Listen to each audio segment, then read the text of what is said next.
Well, just had to put some new batteries in this thing. Here I'm in the office again. And oh, by the way, YouTube viewers, Kermit at Orange Pickle 2 channel. And this is another video on computers. This is actually the second computer I ever bought. I don't think I ever made a video about it. But yes, I picked this up at Walmart. It's an Emachine. I don't remember the model number of it. And somewhere on this case, it tells me what the model number is. But I'm not too sure what it is. I think I might be able to find it up there. So, let's see what we can learn. I'll turn on my handy LED work light with a magnet that holds it in place. Okay, a little dark under there, so this may work. Okay, this is a Emachine's model W as in whiskey 3653a. It was manufactured back in about 2008.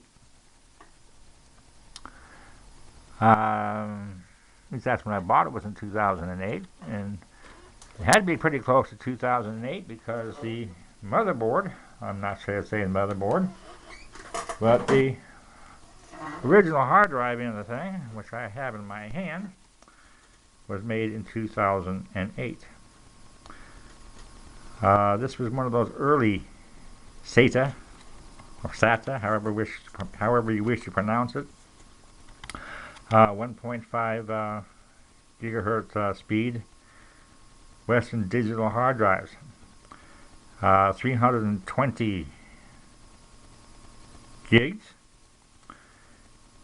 And I believe the manufacturer's date on this particular unit was July 2nd, 2008. Now, theoretically, they did not come out with the SATA hard drives or the systems until 2007. But, you know, believe it or not, I've actually seen some videos that actually showed some of the older 40 gig Western Digital ones that were actually made in 2005. So I guess it was kind of like in experimental ways at some point in time. But after numerous years, and I think it was a year ago or so, I changed this out for the Hitachi 500 gig hard drive I have in there currently. That was about the time I got rid of Windows. And I should say Windows Vista, which is what this computer came with. As I may have mentioned, if I hadn't done so already, because I've actually started this video about 3 times and had to replace the batteries in the camera. It originally came with a Celeron dual-core Celeron 1.4 gigahertz processor, which actually worked pretty good for many, many years. Originally, also, it had 1 gig of 667 memory,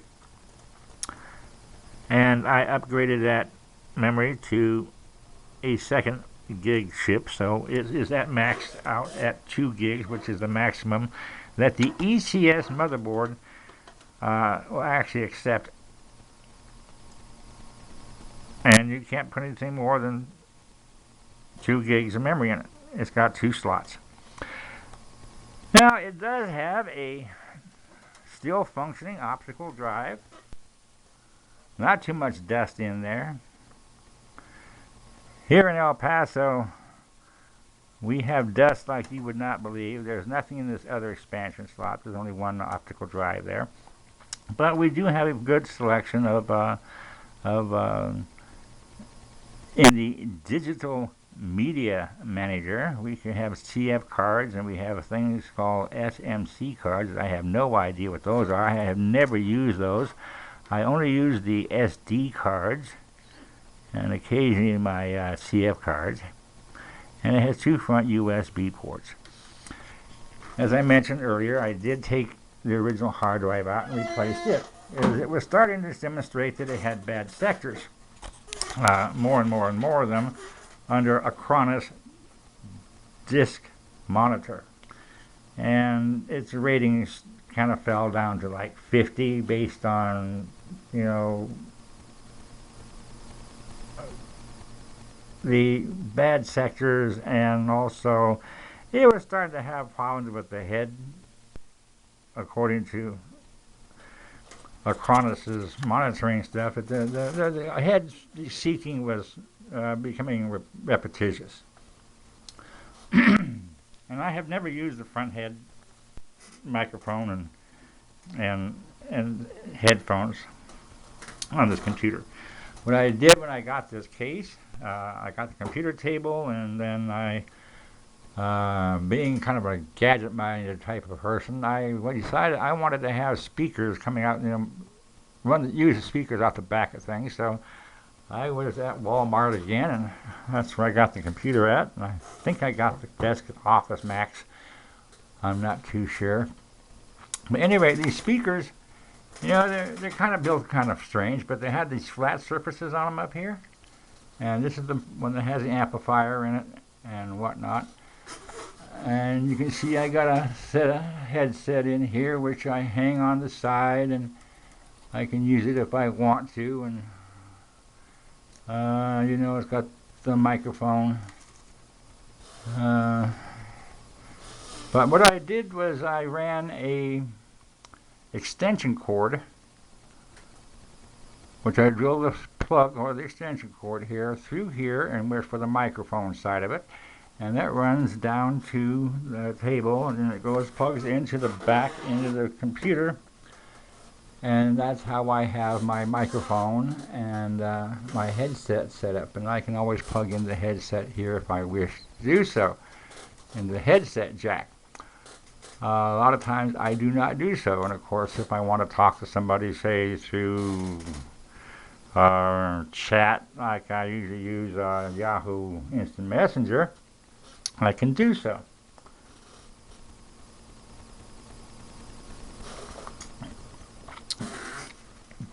Well, over the years I have done a bit of work on this. As I mentioned, I have a different processor in here right now. The first time I tried upgrading the processor, I tried a different Pentium, and the owner's manual says that this is supposed to be able to take up to a 1333 FSB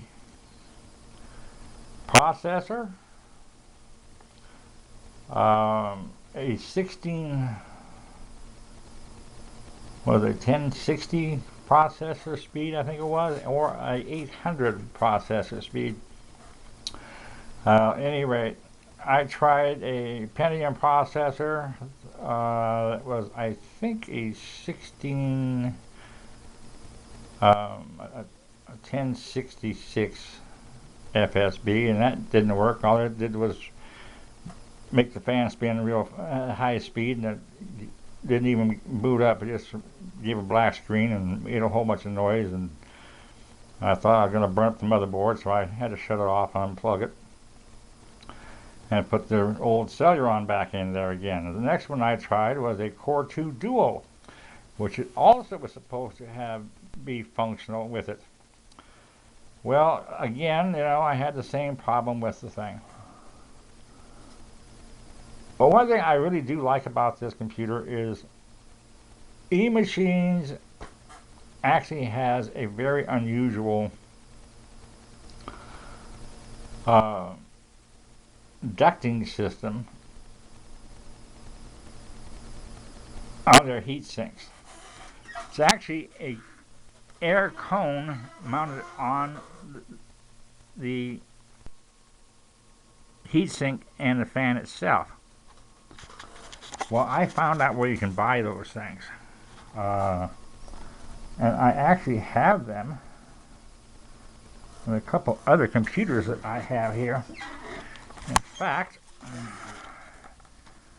if I can figure out how to maneuver this thing around, hang on a second. Let me set the camera down. Might be able to pull this out. Lean it on its side a little bit. Oh, and where is that flashlight, that lamp?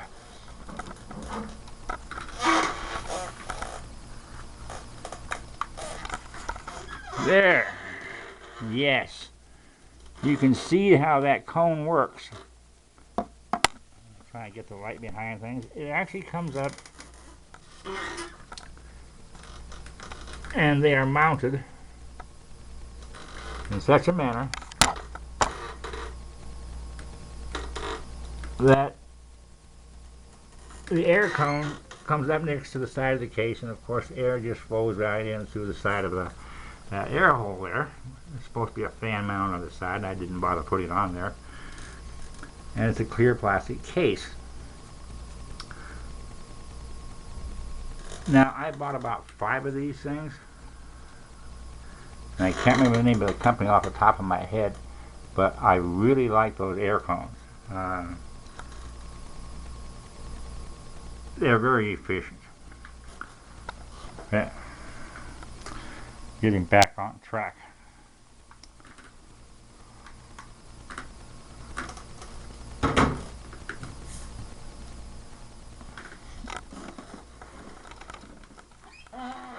Okay. Well, now, where was I? Oh, yes. So anyway, like I said, that's kind of air cone Emachine has in the thing, which is actually very advanced. I really kind of like that, even though they are an inexpensive computer. And so as I did mention, I have an extra fan in the back, 80 millimeter, or maybe that is a 92 millimeter. It had a filter over the top of it at one time, but I eventually pulled the filter out because it was getting too dirty. And this computer does collect a tremendous amount of dust. Like I said, El Paso, with its dust storms, you just can't keep the dust out of your house.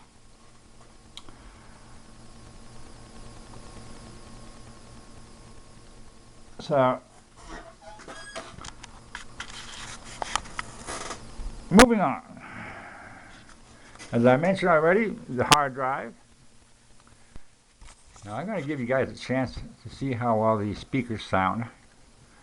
I've got 31 gigabytes of music. And that's over 5,000 plus songs that I have on my hard drive. So we'll play a little bit of music and try not to have the music mafia attack us. And of course that's Three Dog Night.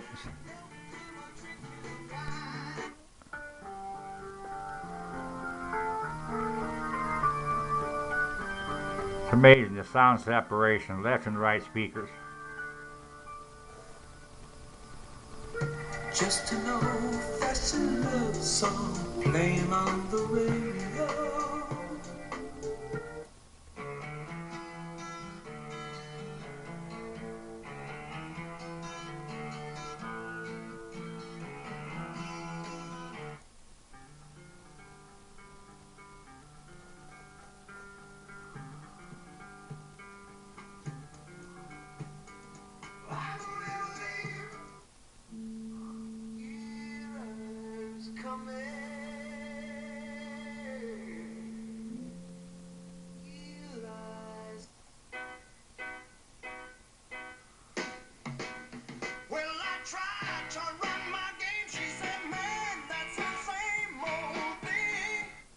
Okay, that's enough music.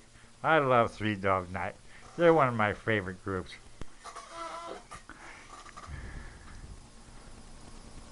Now, before I started making this video, I was watching a video by UXW Bill, who was another one of our YouTubers, who has quite a few. And the farm hall, a lot of the painting's been done, although the base tractor itself Has quite a few videos on YouTube also, mostly computer and car stuff, and he also has a few videos on old farm equipment like that old farm tractor you can see right there. At any rate. And of course, up on top here, I have my printer. It is a HP printer, and I keep it covered up because, again, the dust. And it was actually a very expensive printer. When I bought it, I paid $165 for this at Walmart, but it was a whole lot better printer than the other ones they had there. And this particular one actually happens to be a Hewlett-Packard OfficeJet 6310V model. And it does, it's got a scanner in it, and you can do your top part things in it.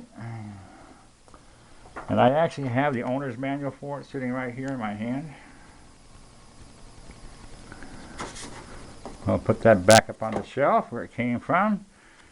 One of the nice things is you can actually put a USB card in here, cable such as the one that's here on my desk. Plug it into here and plug it into the camera.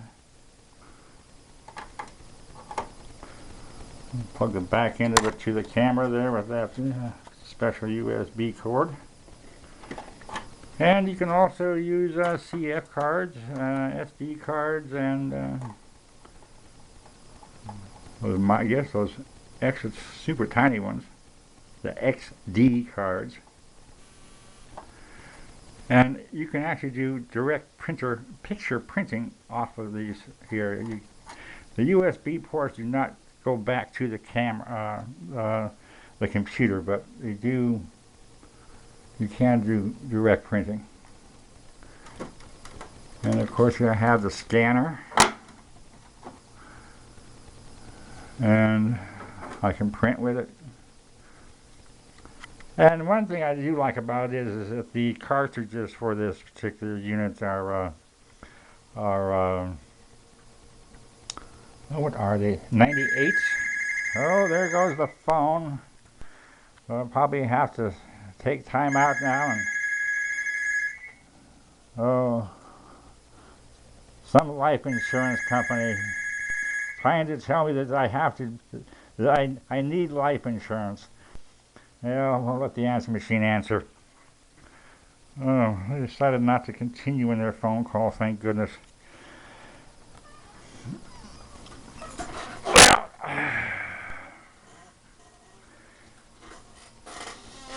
hard drives. This hard drive is the first one I ever bought that was an external. It is a Western Digital, 160 gigs, and it's a old PATA IDE type. I can't take the thing apart. It's kind of glued together. I did like the rubber shock absorbers on it. Should come in handy over the years. This hard drive has literally been around the world. And it doesn't look as pretty as it used to, but my Acronis disk monitor, when I have it hooked up to a computer that's got that software downloaded on the thing, shows that even though it has something like 760 hours of operational of time on it, that it actually still has no bad sectors or anything. And there's all my music is what I had downloaded on this in the first place. And of course, I got the music downloaded onto the computer there. Now, speaking of hard drives again, I've got one here also, which is kind of an unusual one. This is also an early SATA hard drive, 1.5 gigahertz speed in its transmission capabilities. Of course, we're up to 6 gigahertz per now, after stepping up from 3. Now, this also was made in 2008. I think it was, it has a European style manufacturer's date code on it, which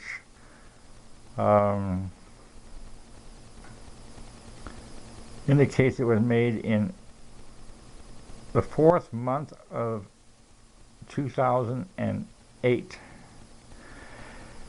It's a 500 gig hard drive. It also is showing signs of going into failure. A lot of sectors that are showing as having gone bad. Although every once in a while I do use it for some projects. The Acronis drive monitor reduced the percentage of life on this down from 100% down to about 65.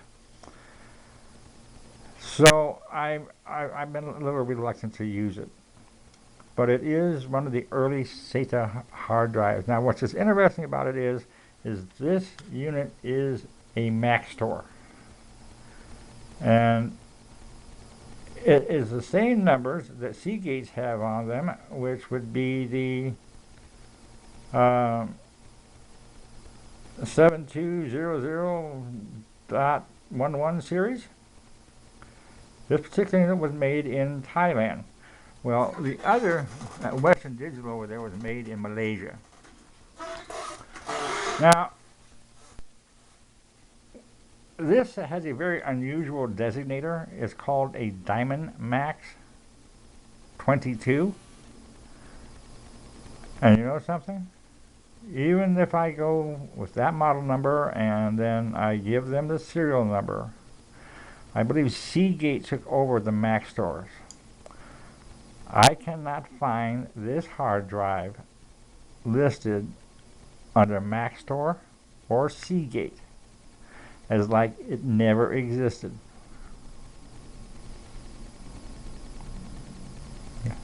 And that's the story behind that hard drive. Yeah, I keep it around just because every once in a while I like to play with it. I've got special software around here which I use for testing these things. And this computer I have right here is actually I got my workshop torn apart, so I got my computer stashed here in the office of sorts. This is the one I use for low-level formatting and also duplicating hard drives. In fact, this bay right here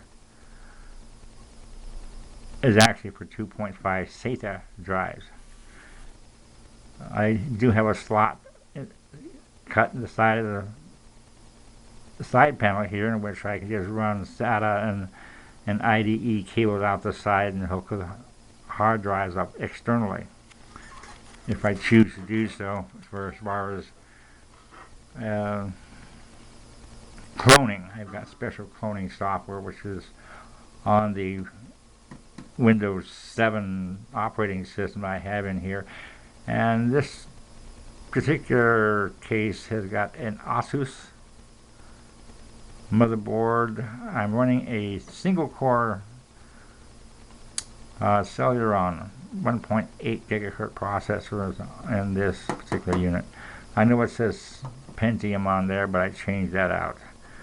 I'm a Pentium to the Celeron processor. And this is an old CD drive that I took out of a computer. And here's an interesting thing which I find, UXW Bill over there always says all computers should have a floppy disk. Well, you can see I have floppy disks in 1, 2, 3, probably 4 of the computers here. This is a USB floppy disk that I have in my hand here. It's actually a Sony, and it's got its own power plug there, USB, and I have actually found this to be a little handy.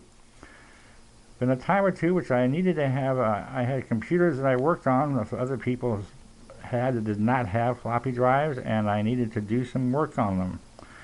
And I couldn't get them to boot unless I actually had made a boot floppy disk. And their equipment was new enough and that I was actually able to get their BIOSes by pressing, usually I think it's F6 or F8, one of the two. Depends on who makes the motherboards. To actually recognize the floppy USB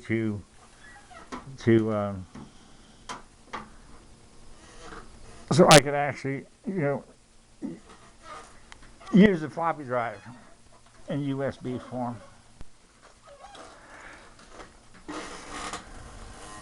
Well, the little video is starting to get a little long-winded here. I see we're up to 26 minutes.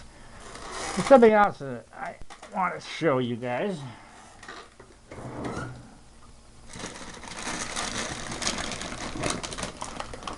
This right here. This is a very expensive light-on dubbing with light scribe capabilities, USB, self-powered USB, optical DVD burner, ROM. I mean, it does everything. It does light scribe. I pay something like almost $70 for this, but I use this thing quite a bit of the time when I want to install an operating system on a computer. And yes, I keep it in the bag so that it's out of the way, and that is an anti-static bag, by the way. And yes, I use this to install operating systems on various laptops that did not have the optical drives in them, particularly the mini type netbooks.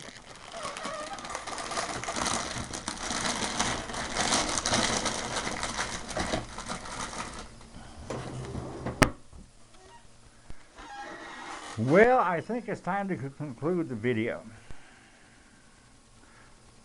I hope you enjoyed it.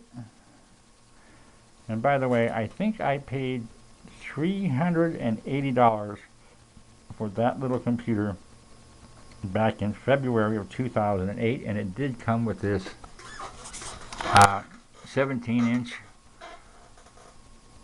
1440 by 900 pixel rate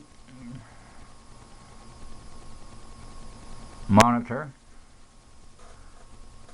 and I think it was actually a pretty good investment. I have had fairly good luck with it, particularly since I upgraded the thing to, I think I've got Windows 32-bit Professional downloaded in this thing at this point in time. And with the new processor, it's a little faster. And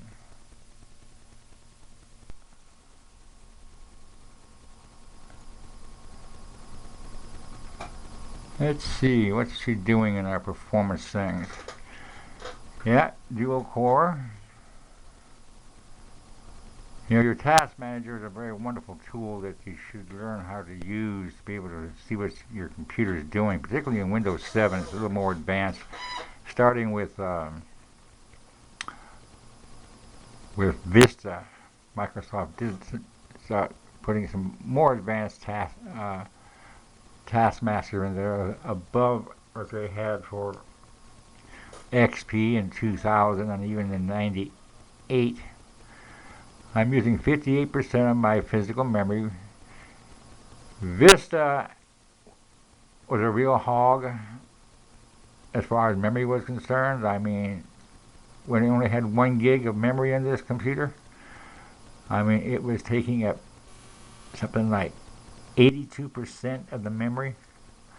Windows 7 is not quite the memory hog, but it still uses a lot more memory than XP ever did. I'm almost twice as much. And we're using 1.6 gigabytes of memory, the way this computer is set up right now. And of course, I do have my page files spread out amongst the different drives that I have in there. In fact, my page files, I do not have any page files on my C drive. And the page files for a total of 4 gigs, I believe I have in my page files, are actually on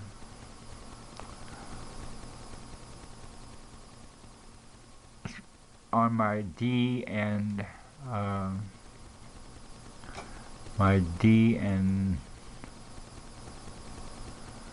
where is that? My D and K files here.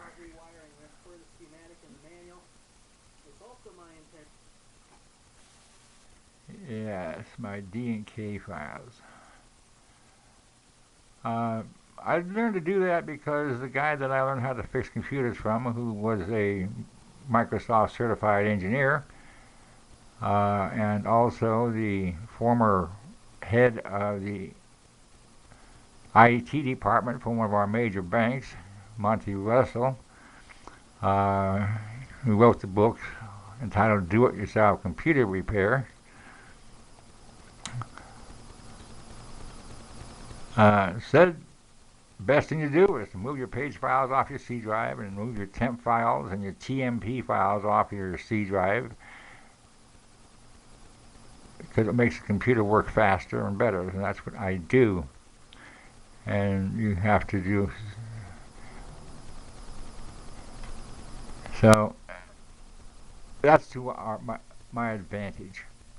And this computer probably works a little faster than most people's does. I can actually have as many as like 15 windows open in my browser and not have it crash. That's something most people can't do. Well, I'm going to call it a day as far as this video is concerned. I hope you enjoyed it. And as usual, I'm going to say, you know, I spend most of my time on the ocean as a merchant sailor. I'm only home for a while, taking a break from being at sea. And I'm making the videos and posting them to YouTube. And I do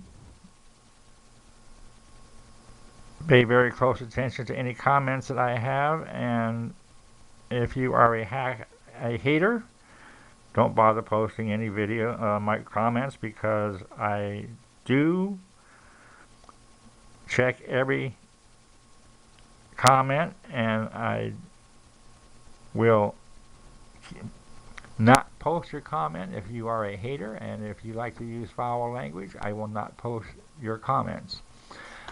All comments on my page are approved by me as to who I allow to make comments. I hope you enjoyed the video, and you all have a wonderful day. Bye-bye.